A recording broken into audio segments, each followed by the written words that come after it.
All right, hello and welcome to episode 46 of the Too Hard to Pass podcast. I am your co-host Juan Martinez, and to my Yeah. left or to my right, he was at the ESPYs presenting awards and handing out all Wow. the good That stuff and that's everything. th- He was on that's stage not. making the jokes Mm-mm. and all that stuff. Thankfully, he didn't get canceled. It's Jacques Wow.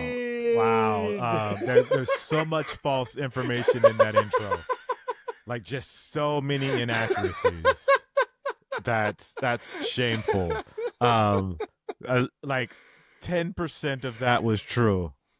The most important part is true. You Welcome were everyone. at the ESPYs. I was at the ESPYs, but the rest of it was all false. Hello everybody. Jacques Slade here. For some reason, Juan's lying on me today. But I did go to the ESPYs. I went with UCLA football player Isaiah Chisholm, which was really cool. Got to show him around, introduce him to some people, and meet some people. It was really cool. It was my third time going to the ESPYs. Shout out to the V Foundation. They got me tickets, and I had an extra one, and I reached out to Isaiah, and he came out and hung out with me rather. Got to see all the folks. Saw Meta World Peace was there. Know him from golf, so got to chop it up with him for a little bit. Ari, the ESPN announcer, does a lot of WNBA stuff. I got to talk to her for a little bit. Talk to Funny Marco. Talk to Drewski. It was good. It was awesome. It was good times. Good times. You're burying the lead there, Jacques. You know Meta World Peace from golf? Yeah, we met at a Malbon tournament, and Okay. we've just kind of, we haven't kept in contact. Like I have his number, he has my number, but I've never called him or anything. Sure. Okay. But I saw him when I saw him at the ESPYs, and I was like, "Oh, you still playing?" He was like, "Yeah, man." He was like, "You got to hit me up so we can get out and play." So I'm gonna have to call him one of these days and get out and play around. Yes, that's absolutely something you should do because that to me is like I had this whole bit prepared about joking about like you being at the ESPYs and all that stuff, but you saying that you are in contact with Meta World Peace, aka Ron Artest, aka former world champion with the 17-time world champion, one-time NBA Cup champion Los Angeles Lakers, that you are maybe possibly future golf buddies. That's the headline of the show. That's the I headline don't. of I the don't. show. I don't want to go that far. We No. exchanged information, and Mhm. we'll possibly get out on the course together. We haven't done that yet. But like I don't belong to a fancy like golf club, so I feel weird being like, hey, you want to go to LA City golf course with me? You know what I mean? I feel like it's got to be something nice as opposed to Sure. being like, yeah, let's go to Balboa and play golf together. So I don't know. We'll see. You can't swing like an invite to Riviera or something like that. That's probably not in the cards. No, I don't. I don't have that kind of. I don't. Who do you think I am? Who do I I think don't you know who are? you think. I don't have that kind of pull. I don't have that kind of pull at all, You're Jacques in the Slade. slightest. And You're that does Jacques not get you Slade. into Riviera. That gets you nowhere near Riviera. In fact, But still, man, in like fact, that that. might be reason enough for not get invited to Riviera. Oh, I'm playing with Jacques. Oh, are you? Okay, well, They'd Jacques be like, not who? allowed here. Like, Jacques who? not allowed in this club. But yeah, no, that's actually pretty cool. I'm surprised to hear that Meta is taking up golf. Like, I'm just kind of shocked about that. And it's cool to hear, like, you hear a lot of former athletes after they're done, they need to find that new thing, that thing that kind of gets Yeah. their competitive juices flowing. And for some people, it's getting into business, like Magic Johnson. For some people, it's becoming degenerate gamblers, like Phil Mickelson, allegedly. Allegedly. And Allegedly. allegedly, yes, allegedly. And then for Meta, maybe it's golf. And I'm glad he's Maybe found it's something like golf. that. Yeah, man, maybe Michael Beasley needs to take up something like that too in his spare time. Hint, hint. We see a lot of guys, we see a lot of athletes transition to golf. You see LeBron even went out and hit a couple golf balls. So, you never know where that's going to lead. He's not done yet, and we don't know when he will be done. It could be, this year or next year or 5 years or 10 years from now. You never know. Right. So it's always there. Steph's always played, but guys like Ray Allen are playing a lot. Anthony Penny, I should say, he's playing a lot. A lot of pros. We know what's the swimmer Michael? Phelps. Is it Michael Phelps? Michael Yeah, I Phelps. was Yeah. gonna say, is it Michael? Yeah, Michael Phelps. He's playing quite a bit. CC Sabathia, I played with him at the Jordan Brand event. He's playing a lot more. He's playing golf, so there's a space for it. Yeah, absolutely. I mean, and it's good. It's kind of also, just kind of keeps them going. Like, because there's a lot of athletes, once they're done, some of them do struggle to find that next thing. Some of them do have Yep. like, these kind of once the thrill of like being out there, like just doing one thing your whole life, and then you're done at like your mid 30s and Yeah. 40s, and you're like, what am I gonna do for the rest of my life, right? What am I gonna do now? Yep. Exactly. And golf has been for a lot of these people their escape. And Yep. it's neat that Meta has found something like that. And I'm glad. And hopefully, you do get a chance to play golf with him, chop it up with him. And if you need a caddy, I will offer my services, just because of just the novelty of that is enough for me to dust off the golf shoes and just walk around with y'all. Well, first of all, they don't have caddies at LA community at Oh, LA I will be your city caddy. courses. I'll be like, oh, look at Jacques. Oh, he's got a caddy. How fancy of him. Oh my god, that would be hilarious. That would be hilarious. And I've got my camera too, like shooting content. That would be wild. I will pay my way just to do that. Way. I will pay my way. I don't know if my back's gonna agree with me if I actually do play, but yes, I will. I will pay my way just to be there for that moment. All right. We'll get to the golf part later. We kind of segued into that just unexpectedly, but we'll talk about golf a little bit later. We'll talk about Scottie Scheffler winning the Open Championship in a little bit. Okay. But first, this news, I guess, broke today. Was it today or was it last night? But Chris Paul is back in LA. Just not the team that we thought or kind of hoped it would be. We've talked about CP3 being a free agent and kind of hoping he would go the full circle moment, find a place in LA, preferably with the Lakers, just because to kind of complete or, fulfill the promise of, was it 13, 15 years ago, he was supposed to be traded here to the Lakers. Instead, he's coming back to the Clippers. And boy, that team is kind of loaded at the moment, man. Like they got Brad Beal, they got Brook Lopez. They are looking like a pretty decent contender. I'm not going to say they're better than the Lakers. Who knows? I mean, who knows how these things play out, right? Kawhi is definitely like always a big question mark in terms of like health wise. And James Harden, as well as he plays in the regular season, there's always that question in the playoffs. Yeah. But Chris Paul coming back to LA is a feel-good story. I mean, it's just where he had his greatest success, where his name grew. And it's fun to see him back in LA. I mean, we have a lot of CP3 adjacent related memories from his time here. In his peak. He had a lot of events here with Jordan Brand. Too many to count, honestly. I think Chris Paul is definitely the person that I saw the most during my time working in the media. They did a lot of events with him. Yeah, absolutely. Yeah, Jordan Brand did a lot of events with him when he was here in LA. Rightly so. He was, at that time there was nobody Jordan Brand adjacent in LA. Well, I mean, I guess Blake, but Blake didn't have like his own shoe. He had he was a endorser as opposed to a signature athlete. So yeah, they had to put that money behind Chris. And Chris was big time back then. He held his own, and I mean he still holds his own, but like he was a superstar at that time. Absolutely. And they absolutely tried. Like there were so many events here. Remember the one that was just outside of Staples Center? They built a freaking basketball court like by the parking lot, or where the parking lot used to be. And what was it? I think it was Ghostface Killer was even there. And I think we all got a chance to talk to Ghostface. And I was like, man, we get to interview Chris Paul and Ghostface Killer. This is wild. And Ghostface, what world are we in? There's so much stuff. Like, there was the bowling events. There was stuff at Foot Locker.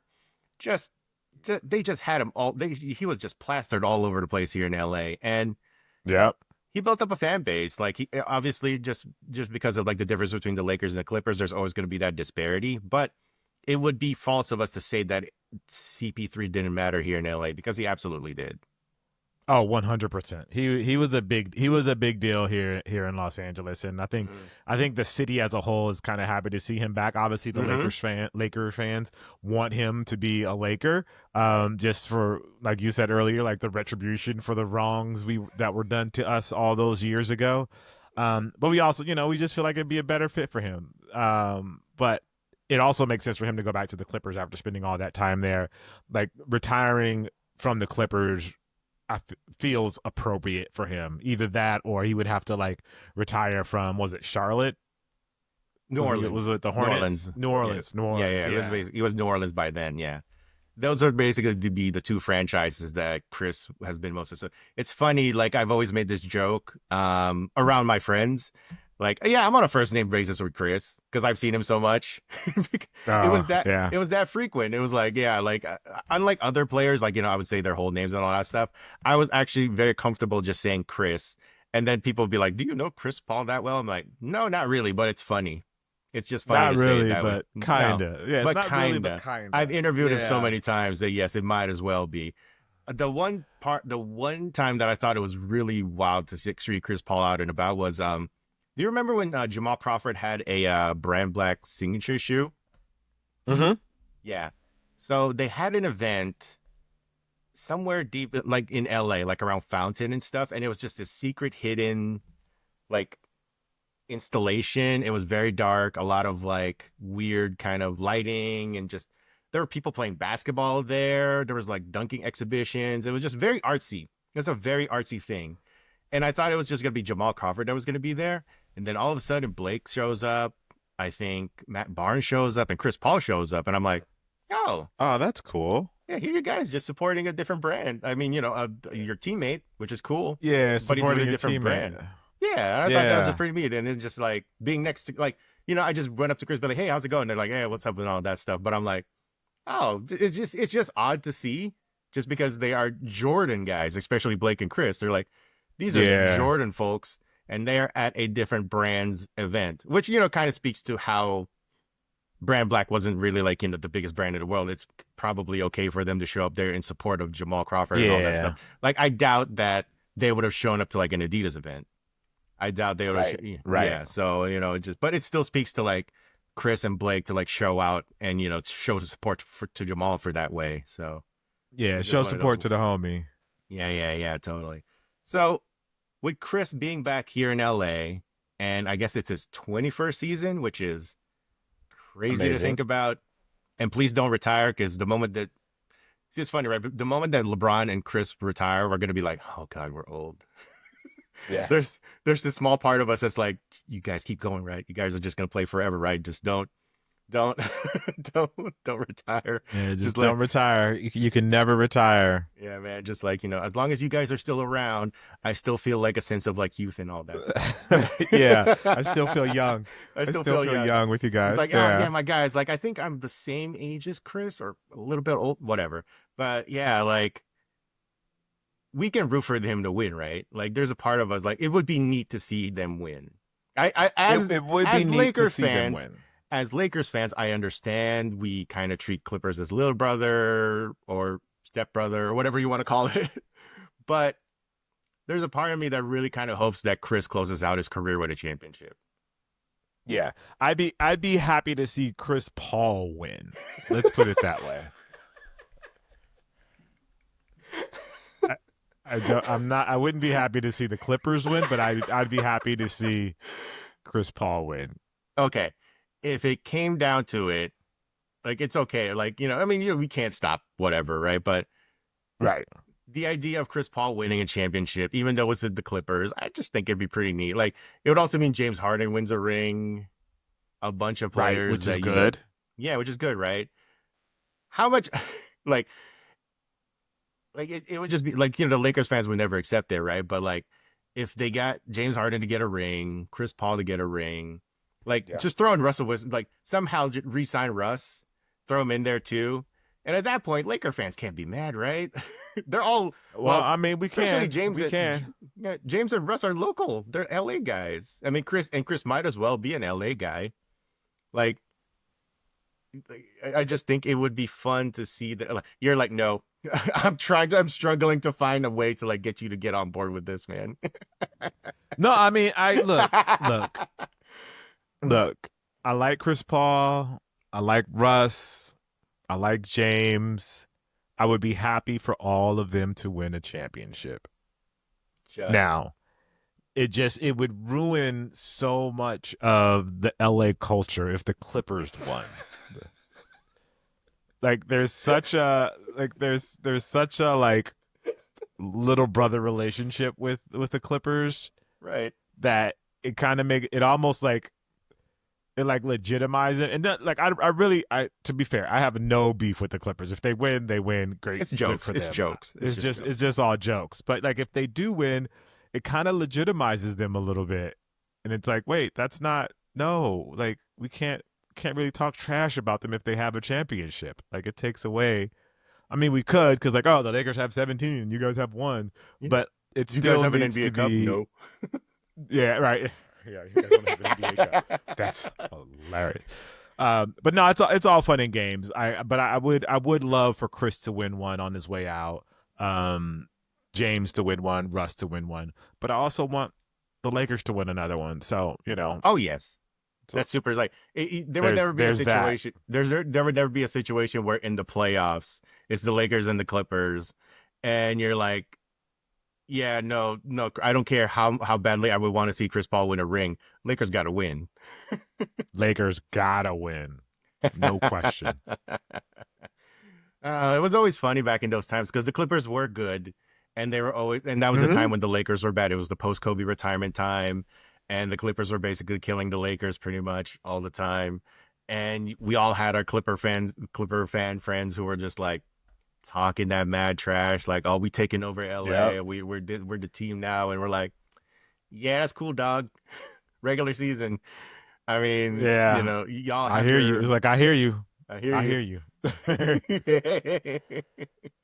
But and then LeBron shows up, and technically the Clippers were like the better regular season record and all that stuff. But then LeBron got us the championship, so it's like, oh, that's cute, better regular Yep. season. Yeah, well, that's nice of you guys. I'm happy for y'all, but the Yeah, rings, the happy fame. for you. Yeah, I'm not going to read all that. Hope all is well. But yeah, no. Shout out to Chris Paul. He's back in LA. He's back. I mean, home. You might as well say it, right? Like he is home. He is where he's supposed to be. Unfortunately, it didn't turn out to be the team that we want him to be at. But it's nice to see Yeah. him back here in LA.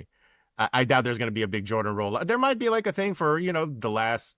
When it's time to finally hang it up, when it's like, maybe the final regular season games, maybe Jordan Brand throws him like a special event party or whatever, kind of like just as a Yeah. send off or something like that. But yeah, no, it's just a nice full circle moment. As unfortunately, it's just that circle doesn't involve the Lakers.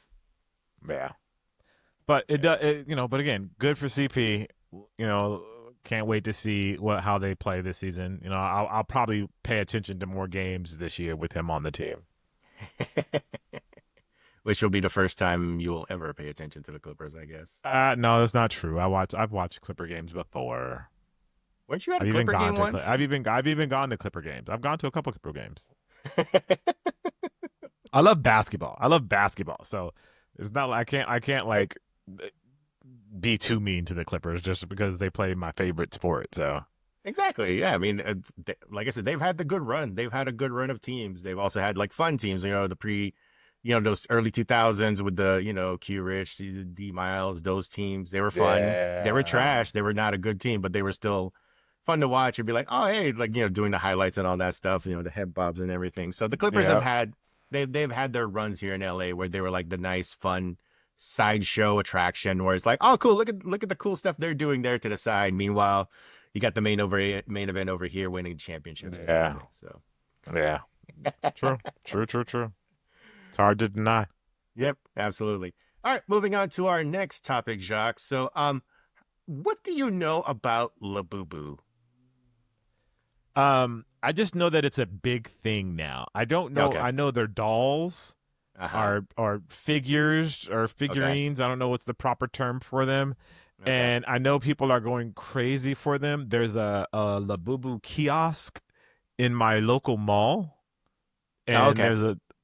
there was a line that when I did see it, there was a long line, Uh-huh. and I had to ask. I was like, "What is this? What's going on?" Right. But apparently, it's like the new Beanie Babies. Kind of. Yeah. And that's basically kind of what it is, with the difference being with Beanie Babies, you know what you got.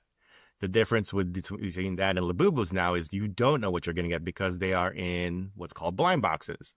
So Uh-huh. Labubu, they're this big trend right now. They are little collectible toy, fluffy stuffed toy dolls that people like to hang on their clothing, their bags or whatever. I think it was like Dylan Brooks was like pictured wearing one like on the way to like a playoff game or something like that. But it's a thing at this shop called Pop Mart. And they've been doing Labubu for like a couple years now, but then it blew up, I think, a year or two ago because one of the members of the K-pop, I hope I'm getting this right, the K-pop metal band Blackpink, one of the girls there, Oh. like, yeah, one of them was pictured wearing or like showing off her collection or Labubu or something. Um, and it blew up and people started buying them now and it's a big thing. And like, you're right. You probably saw that line. It was like a vending machine and they had those Labubu in there and they're buying blind boxes. They don't know what's inside. It's one of like 5 different colors in a series or something like that. And, people's obsession Okay. with collecting sets and everything. And it's a big deal. And it's the blind box phenomenon is huge. And we're going to see it in sneakers. We're going to see a test of how it's going to work in the sneaker world now, because Nike is going to do their own version of a blind box with I guess Mm-hmm. it's going to be called like a pandemonium SB dunk. I don't know if it's their dunks or SB dunks, but they're dunks and they're going to be one of two different colorways. One is like a more typical panda dunk with like some designs and everything, like black and white, and then there's one that's Okay. like a bit more multicolored joint, and one of them is rarer than the other. I forget which one is which. Of course, that's And how it's supposed to be. yeah, that's how it's supposed to be, right? But at the same time, Puma is teaming up with a brand called, I'm not familiar with the name. It's Advisory Board Crystals, and they're Oh teaming up. yes. Yes, they're teaming up in collaboration with the upcoming Fantastic Four movie to release what looks like a 7-pack of sneakers in a blind box format, which means you don't know what you're getting inside, and the sneakers are of varying degrees of rarity. So you've got, I think, the Okay. Fantastic Four, and then along with them is a Galactus, Silver Surfer, and Doctor Doom.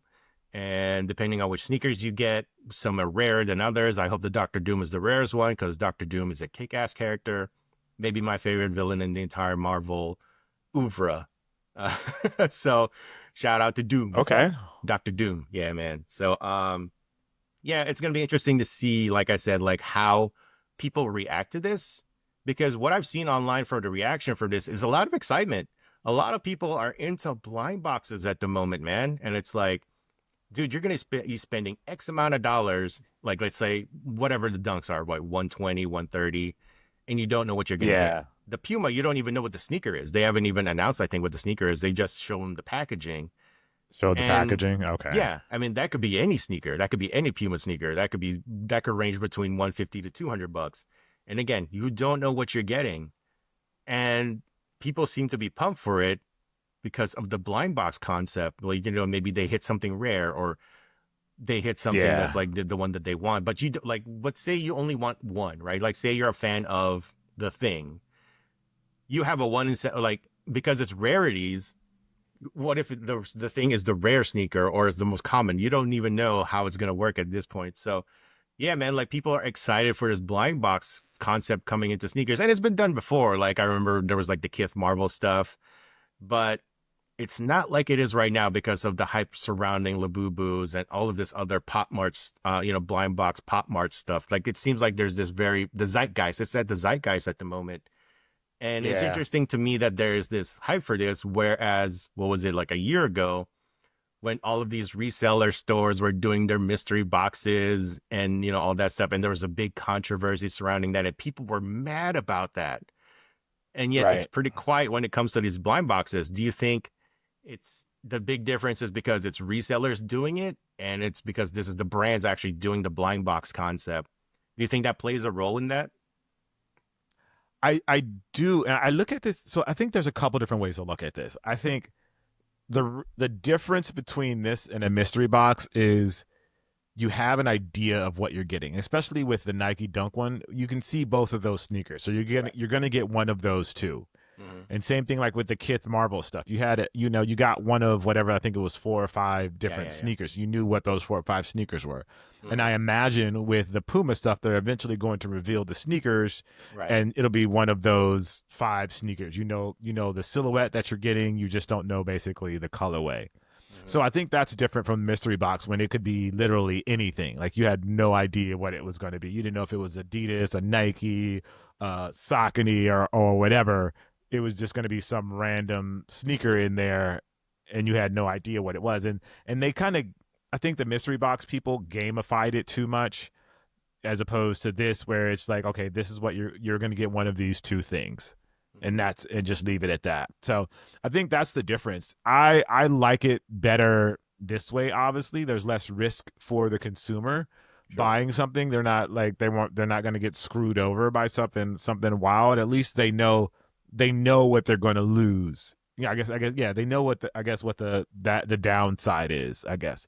Whereas in mystery box, you don't know what the downside is.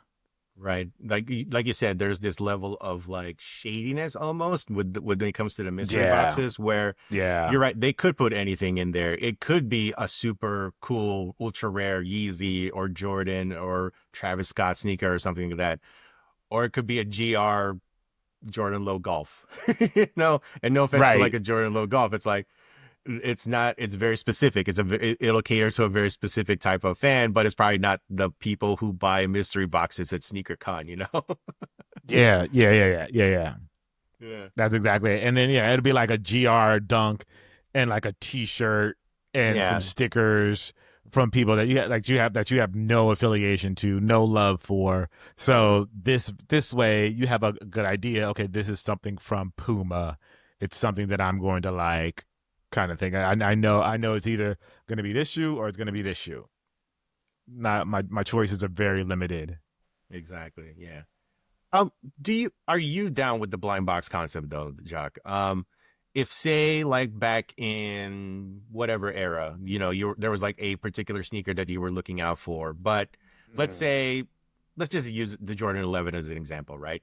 What if the Jordan 11 had come out, all of those OG colorways? What was it? The Concord, the Playoff, the Columbia, and they all came out at the same time, but they were in a blind box format.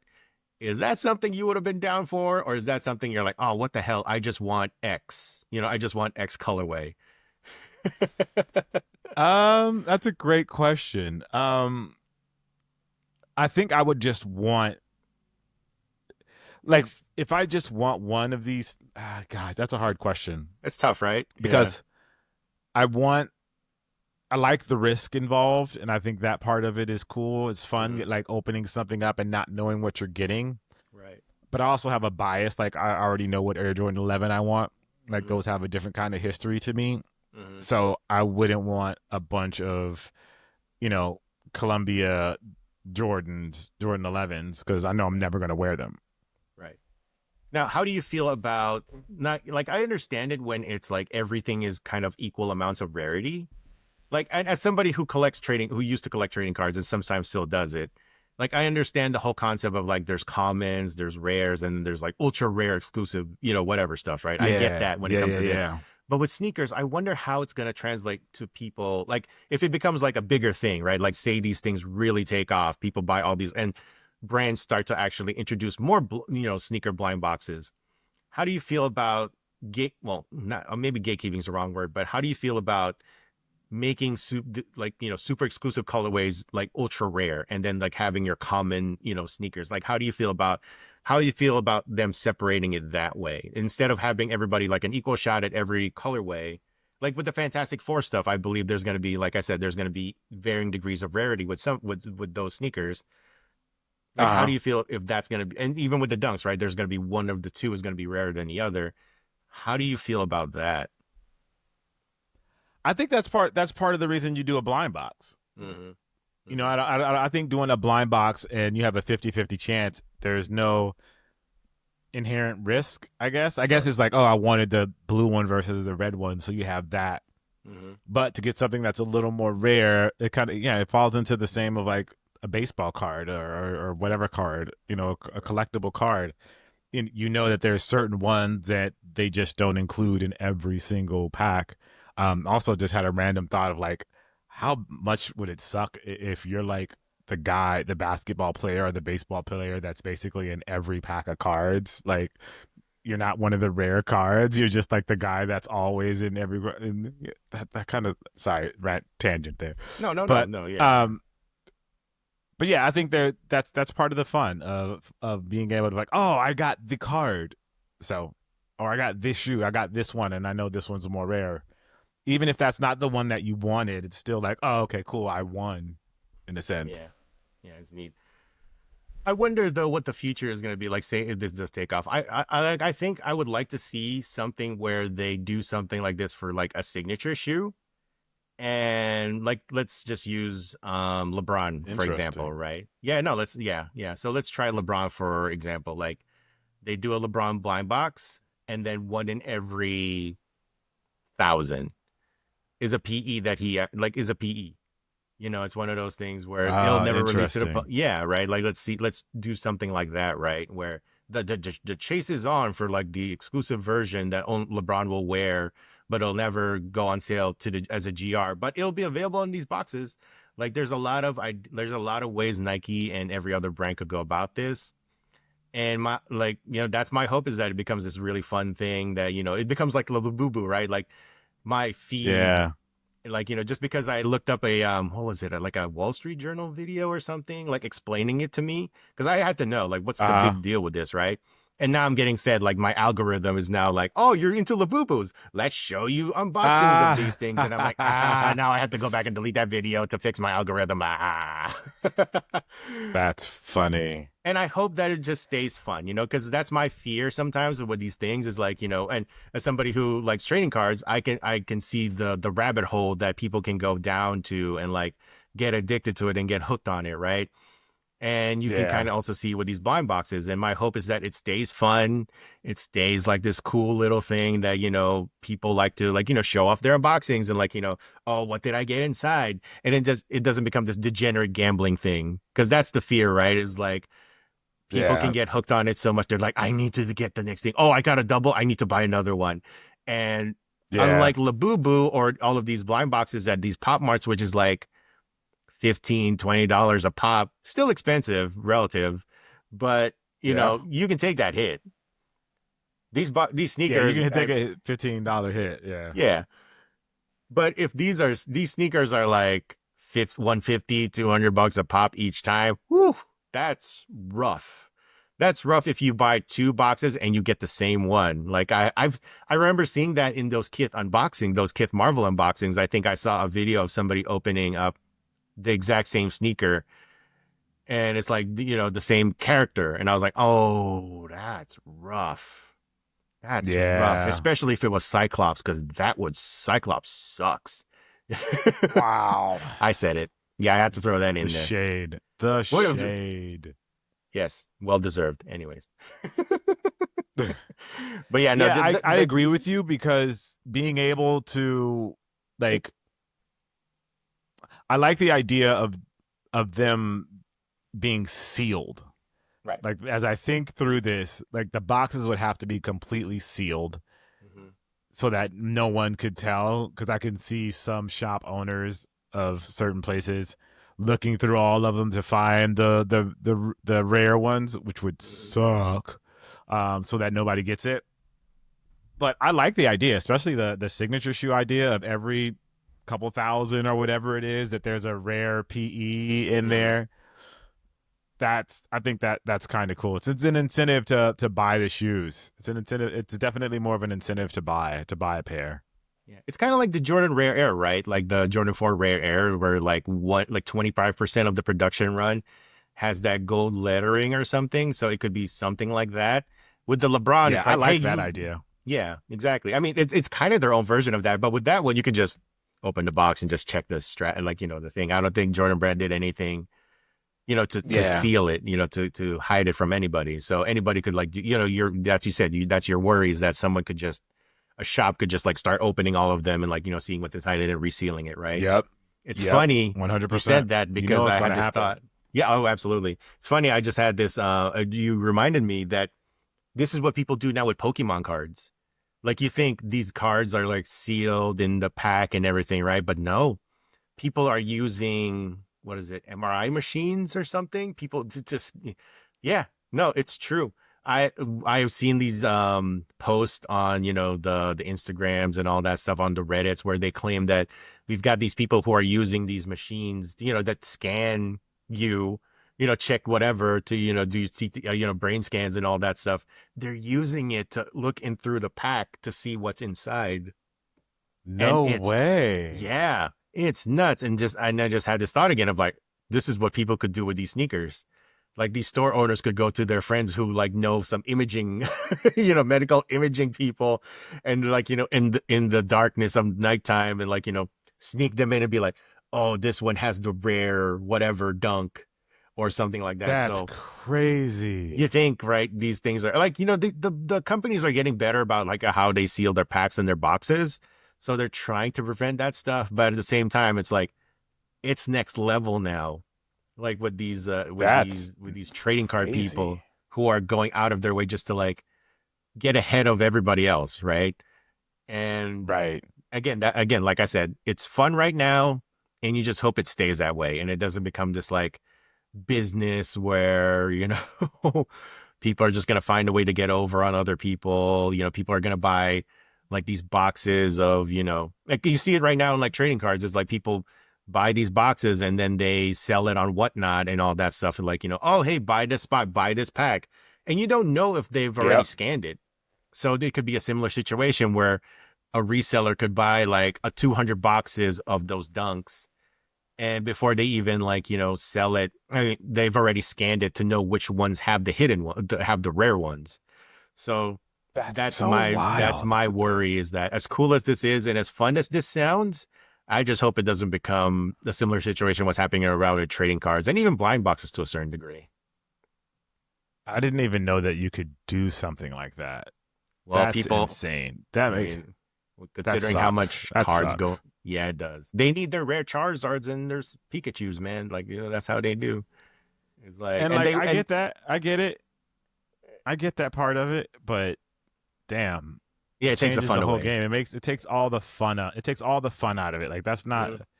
like that just makes it unfun, especially if you're being like malicious with it and you're like selling that to somebody else after you've scanned it. Yeah. Like that's the crappy part to me. Is like you're intentionally fooling somebody. You know what I mean? It's one thing to be like, "Oh, I have these packs and I haven't opened them. Hmm. Do you want to buy them?" It's another thing to be like, "Oh, I have these packs, but I scanned all of them and I know there's nothing in here, but I'm still going to sell it to you like it's a mystery box." Right. Like Exactly. that's whack. That's Yeah. whack. Yeah. That's Totally. Totally. whack. Yeah. Like that So that let's makes just me hope it. angry almost. I'm sorry I ruined it for you. Um,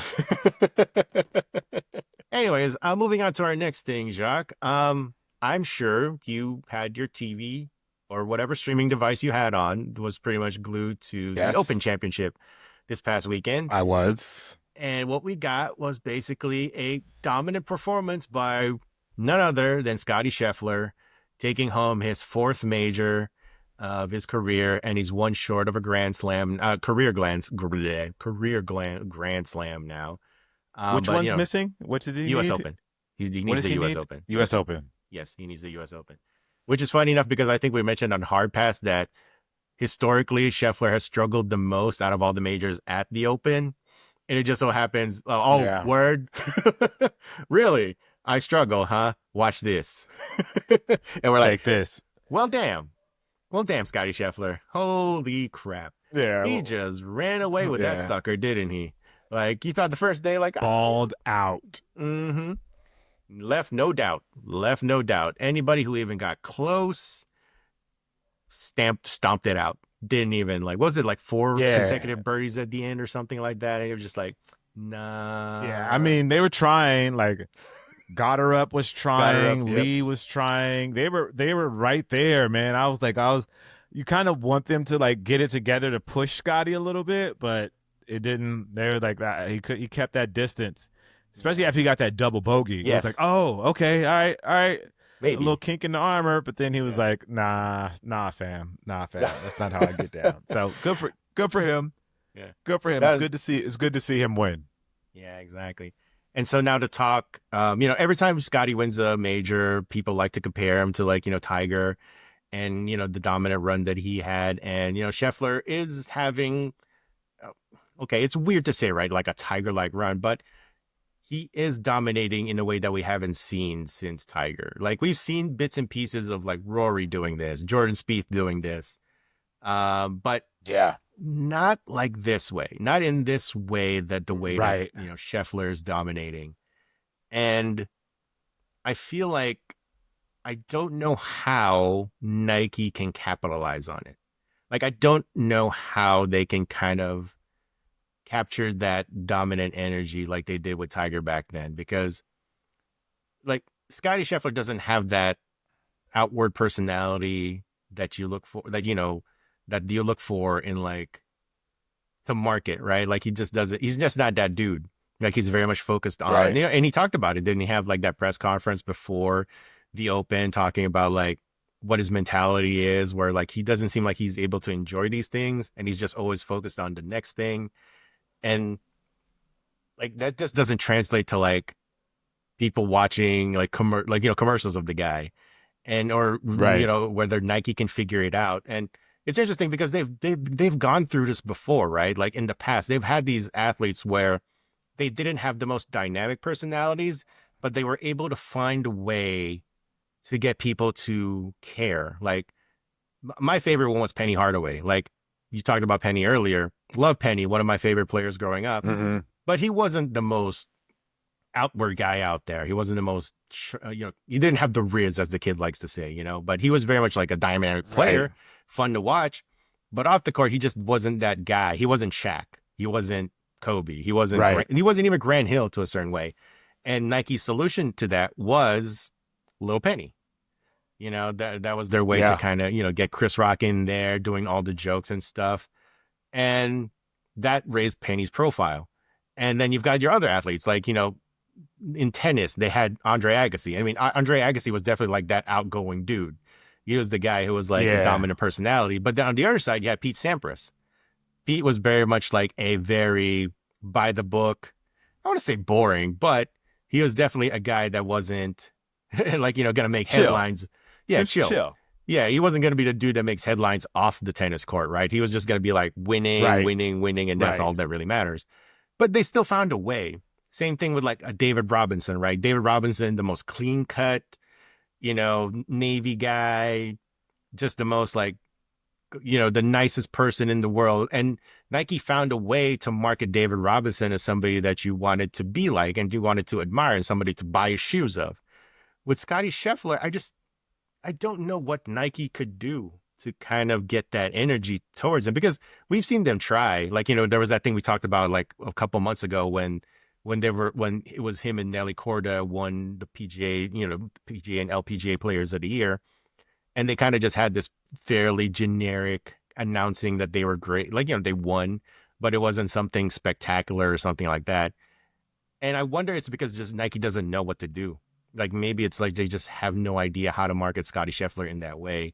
That kind of gets people interested, gets them like pumped up, or get the kids watching, something like that. I just don't know what Nike could do at this point. But they have the guy. This is the guy they've been waiting. This is the Nike golf has been waiting for. They have the guy. I think you mentioned, I've been thinking about this, and because like he's such an important figure to the game, but his personality, and it's not that he doesn't have personality. Scottie has personality. He's a funny guy. He jokes. He's even, I would even go as far as saying that he is outgoing, but he isn't flashy. And I think that's the thing that's missing. The only thing flashy about Scottie is his game and his footwork. Like that's literally the only things that are flashy. So I think they need to little penny MVP puppets him in some way, whether that's his shoes do the trash talking for him, Right. and like that special movement that they do and they translate that to him, or they do uh, um like the air, or like there's this like almost like a ghost or something that follows Scottie around, or maybe even, or maybe it's Ted. Maybe they have his caddy. It's all through his caddy that does the trash talking, or it's his putter that does the trash talking. Like they need some inanimate object to do. Well, not that Ted's an inanimate object, but they need some inanimate object to do the trash talking on Scottie's behalf. And I think the best thing is his footwork. It's got to be his shoes and his footwork.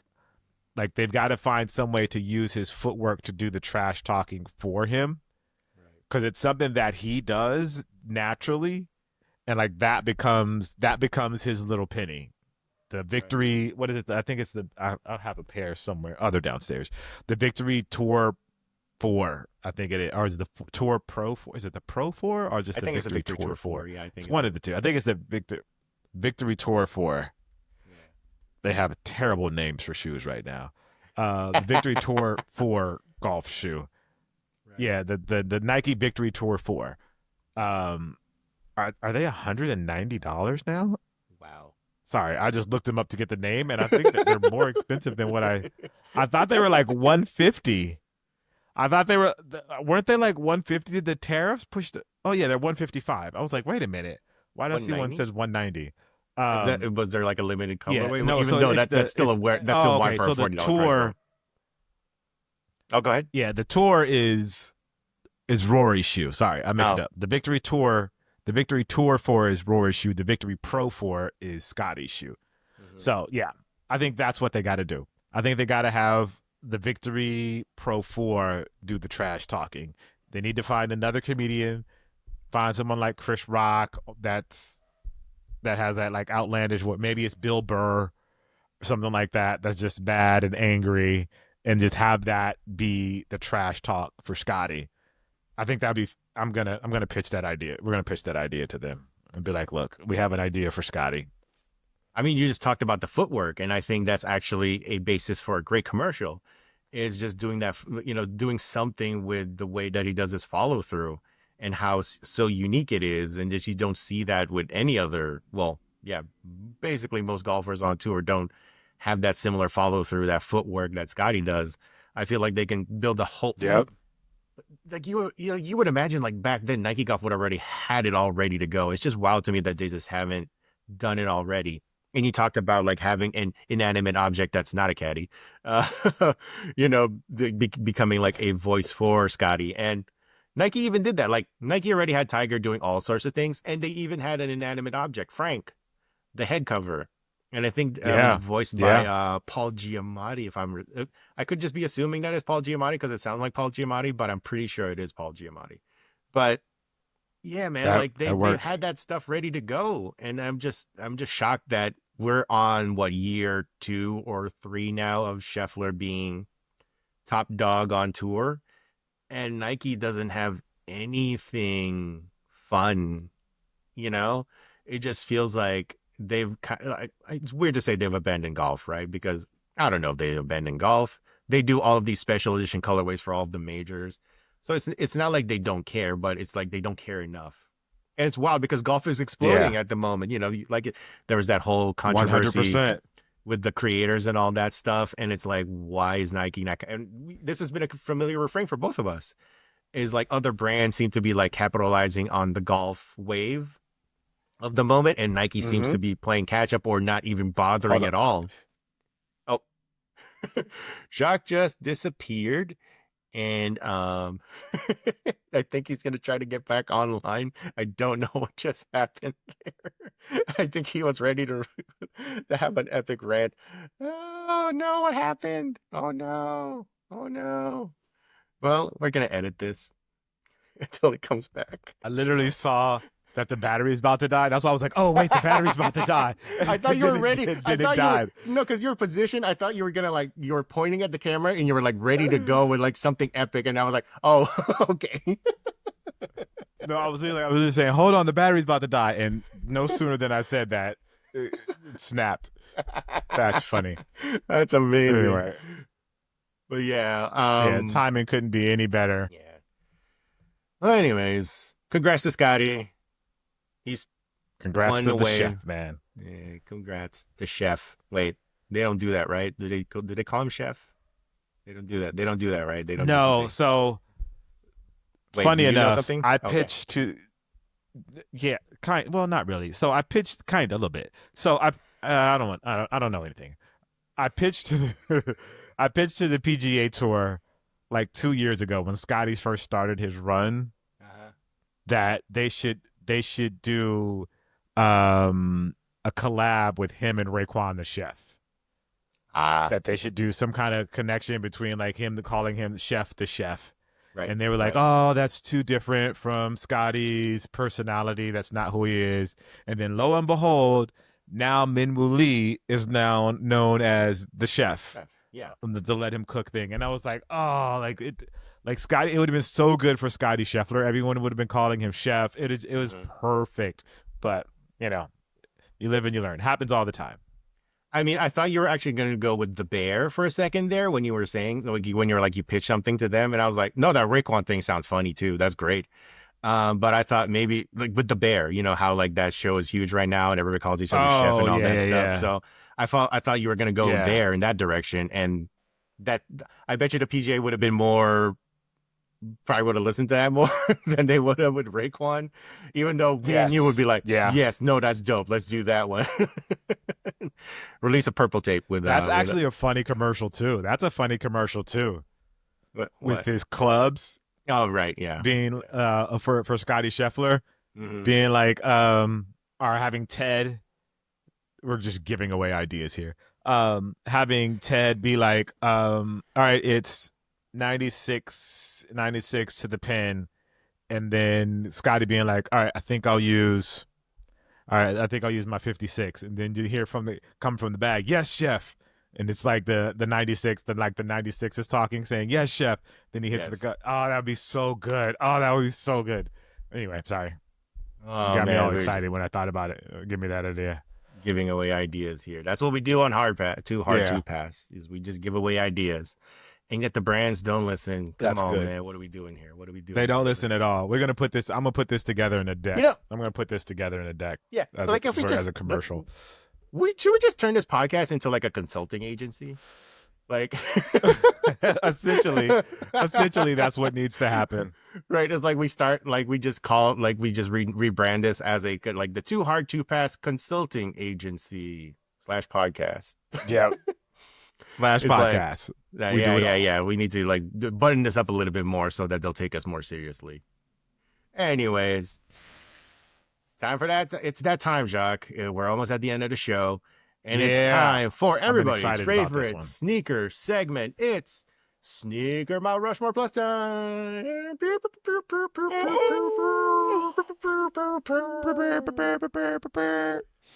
All right, today we are doing the Air Jordan 12 Sneaker Mount Rushmore Plus. And damn it, I love the 12s, man. I love the Air Jordan 12s. So today, as everybody knows, the rules of the Sneaker Mount Rushmore Plus is 1 OG, 1 non-OG, 1 collab, 1 player exclusive, and 1 wild card. So, Jordan 12s, one of my favorites. What do you think about the 12s? I like the 12s. I don't wear them a lot casually. I like them from the performance standpoint. But they weren't a shoe that I wore casually very often. But when it came to like balling in them, I balled in them. Golf, the low is great for golf, so I play in that one quite a bit. So I love them from a performance standpoint, just not necessarily as a for like just casual wear. Right. Okay, so I believe I went first last week. So you have the honors this week. And for people who Okay. don't know, we do snake draft order. So Jacques will go first, and then I'll go second, and then I will go third. So basically 2 picks from there on. So you have honors. Go first. I think if you're going to go with any shoe for the Jordan 12s, you have to go with the playoffs. I think those are probably like the coolest one to me.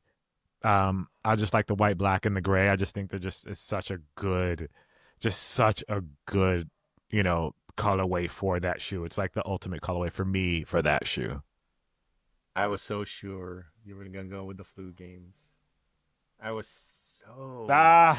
100% sure Josh's gonna go with the flu games. I'm not gonna have a problem with him going first because he's gonna pick the flu games because it's the iconic Jordan shoe. Like it's one of the most iconic Air Jordan shoes of all time. He balled out in them flu games. Everybody knows the story. Blah blah blah.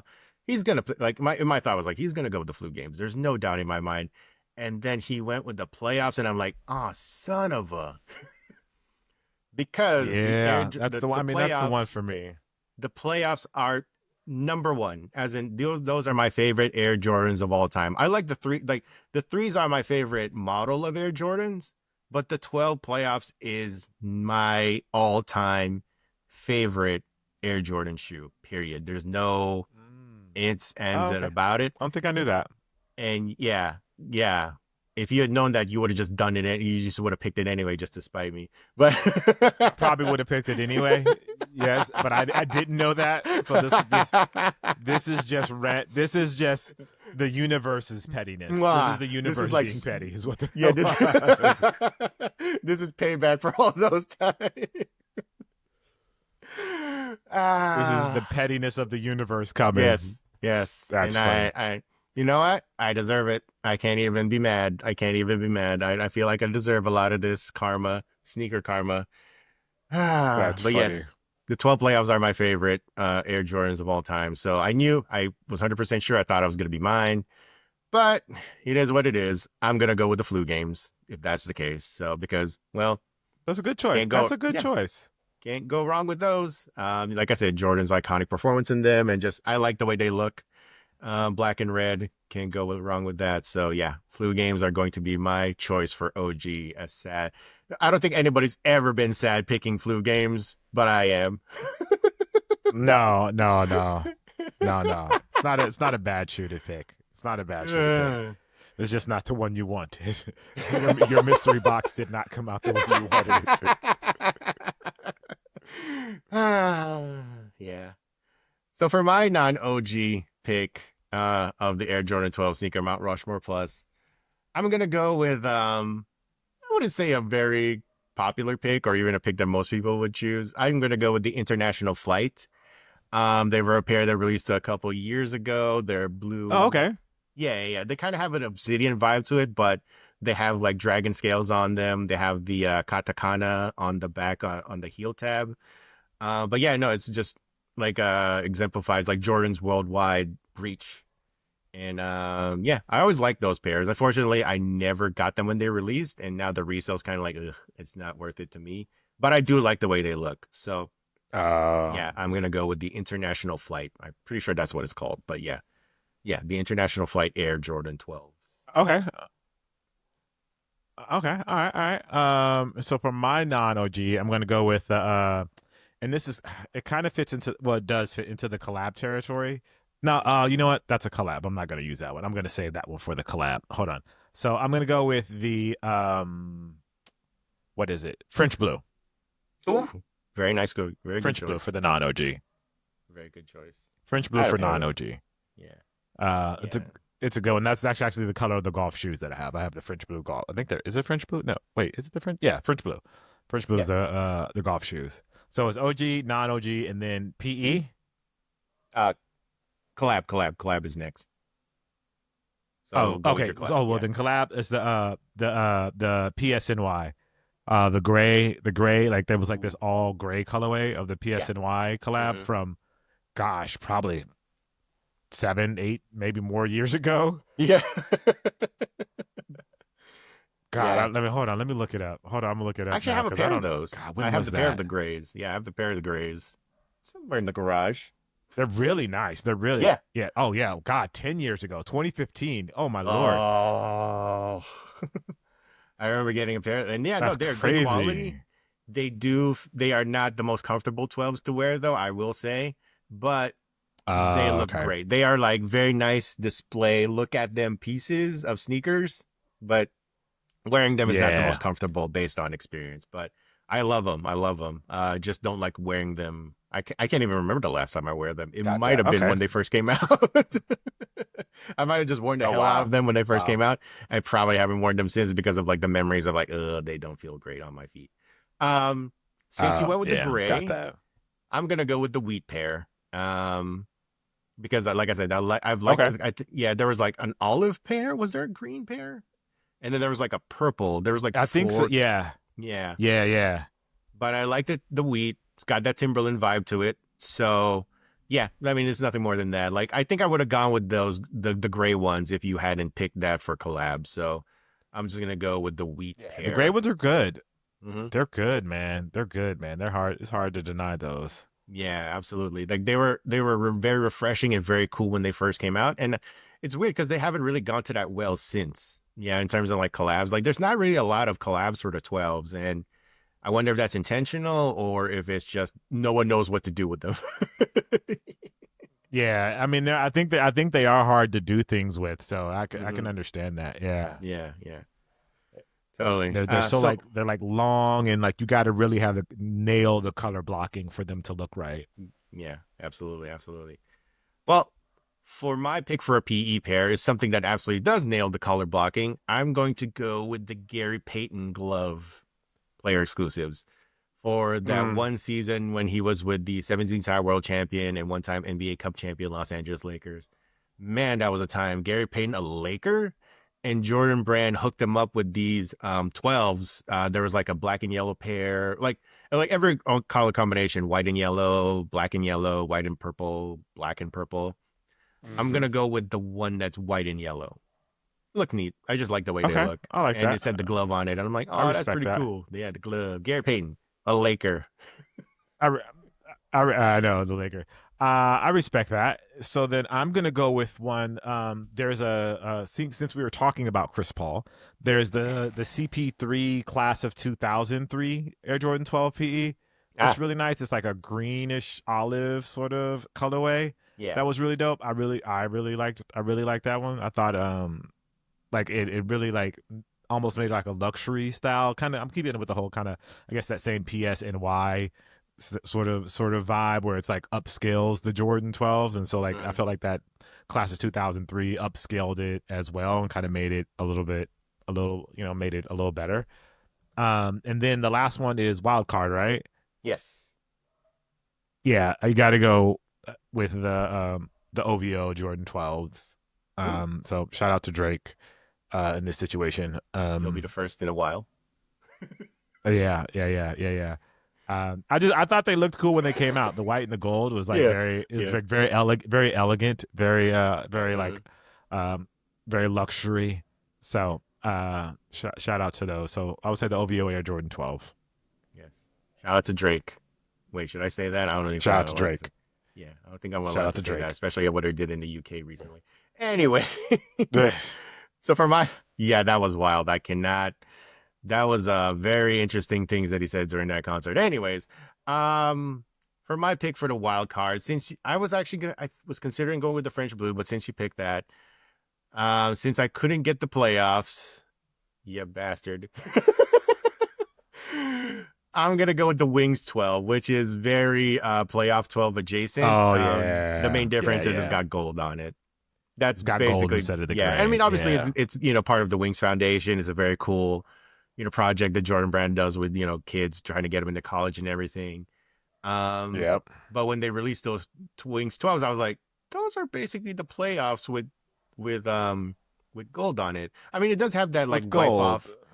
that wipe off upper, I think, and then you can see the wings. But no Yeah. one's gonna do that. No one's gonna turn their 12s into Nope. that. No one's gonna want to see that.